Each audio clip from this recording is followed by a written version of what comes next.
అన్ని పనులు పంచుకొని చేస్తే తప్పేంటి సార్? అంటే ఏంటి నీ ఉద్దేశం? నువ్వు తను సమానమా? కాదా మరి? అక్క చదువుకున్నా కూడా వంట చేస్తుంది, నేను చదువుకోకపోయినా కూడా వంట పని ఇంటి పని చేస్తూనే ఉన్నా. సమానమే కదా మరి.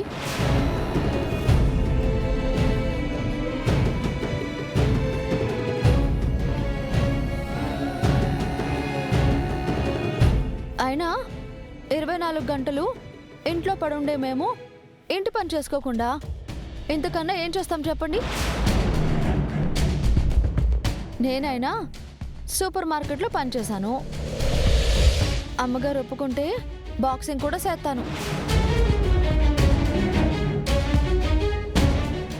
అక్క నాలాగా కాదు కదా, వంట తప్ప ఏమీ చేయలేదు పాపం. Ganga, stop the nonsense. నువ్వు సూపర్ మార్కెట్లో ఒక వర్కర్లా పనిచేశావు, కానీ తను చదువుకుంది.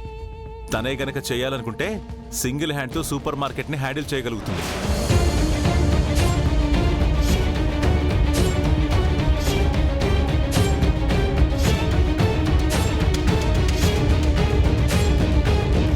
చెల్లి బావా గొప్పగా జీవించేస్తాండ్రా. చెయ్యమనండి సార్, నేనేమైనా వద్దన్నానా?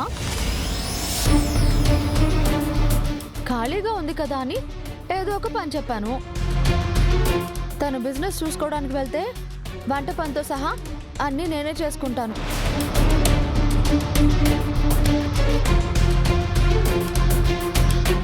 గంగా, నువ్వు ఊరుకో.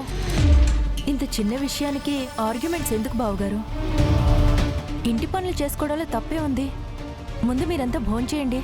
చూడమ్మా, నువ్వు ఇలాగే వంట వార్పు అంటూ ఇంటి పట్టునే కూర్చుంటే నీ విలువ ఎవ్వరికీ తెలీదు. అందుకే రేపటి నుంచి సూపర్ మార్కెట్ బాధ్యతలన్నీ నువ్వే తీసుకోవాలి.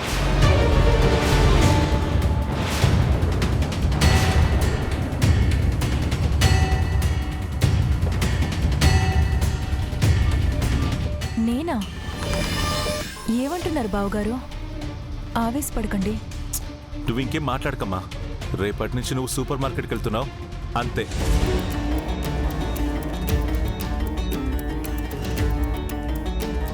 ఏం మాట్లాడుతున్నారు మీరు? సూపర్ మార్కెట్ని చూసుకోవాల్సిన అవసరం తనకేంటి? తనెక్కడికి వెళ్ళదు. వెళ్ళకపోతే వాళ్ళు ఇద్దరు సామాను అని ఒప్పుకున్నట్టు అవుద్ది కదా అత్త. నువ్వు మధ్యలో మాట్లాడుకు. ఇది మా కుటుంబ విషయం. నాను కూడా మీ ఫ్యామిలీ మెంబర్నే కదేటి. సెలే, ఇక వదిలేయ్యా. నువ్వంటే ఆల్రౌండర్, ఇంటెలిజెంట్వి. నీ కెపాసిటీ అందరికీ ఉండొద్దు ఏంటి? థ్యాంక్స్ అన్నయ్య. తన అవసరం కోసం సూపర్ మార్కెట్ చూసుకోవాలని నేను అనడం లేదు.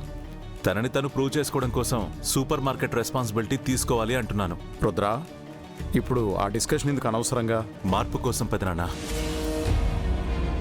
ఎక్కడి జీవితాలు అక్కడే ఆగిపోకుండా ముందుకు వెళ్ళాలని మీరు చెప్తూ ఉంటారు కదా, అందుకోసం.